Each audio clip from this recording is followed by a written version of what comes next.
Here's a story of a Hefeweizen. Eric, co-owner of Elk Brewing in Comstock Park.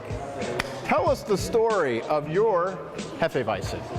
So, I think our Hefeweizen is unique because I lived in Germany. I was in the Army.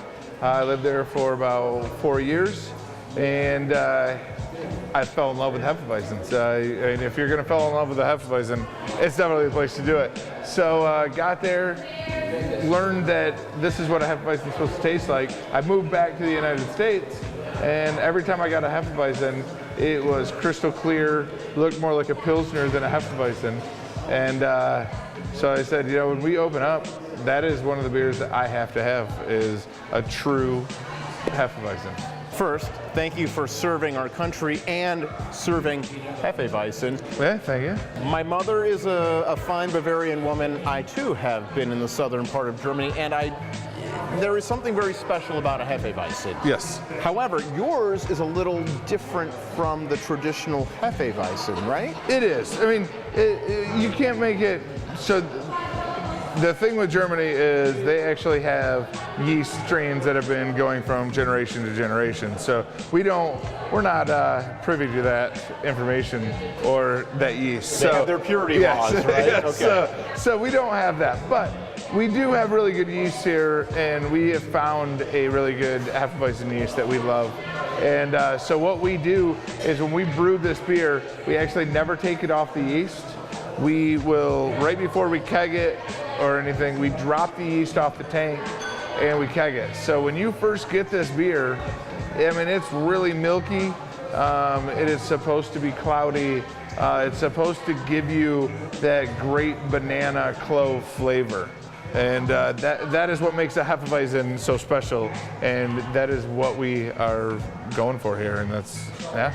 Aesthetically, spot on, right? I mean, this is a beautiful looking beer. Now, how does it taste?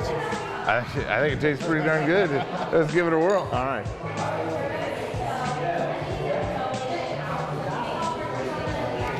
Oh, the banana, the cloves exploding on the tongue.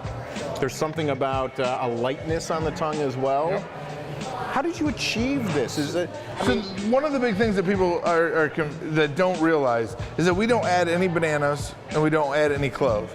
The flavor to this beer, which is amazing, is all because of the yeast. So if you take that yeast away from it, and that was what was really surprising to me with Hefeweizens when I first moved back here, is that they were clear and the yeast wasn't suspended in it, because that is what gives you that amazing banana and clove flavor. And if you don't have that, you lose everything. So, I mean, and that is what makes a Hefeweizen. I mean, you're supposed to get that. Absolutely. You know what I mean? Now, here's the other thing. This is unfiltered beer, and that's one of your traditions here at Elk, right? Right. We do not filter anything. Why not? Because I don't think that we need to. I think that most filtering processes deal with paper. All paper is bleached. Paper is not normally white. And so we prefer not to do that to our beer. I mean, realistically, there's great products out there that do it. It's more of my opinion on it is I don't want to put it through a piece of bleached paper. I'd rather not filter and have a beer that's cloudy and the way it should be and just pure. Don't bleach your beer. Keep it unfiltered. Prosit. Thank you.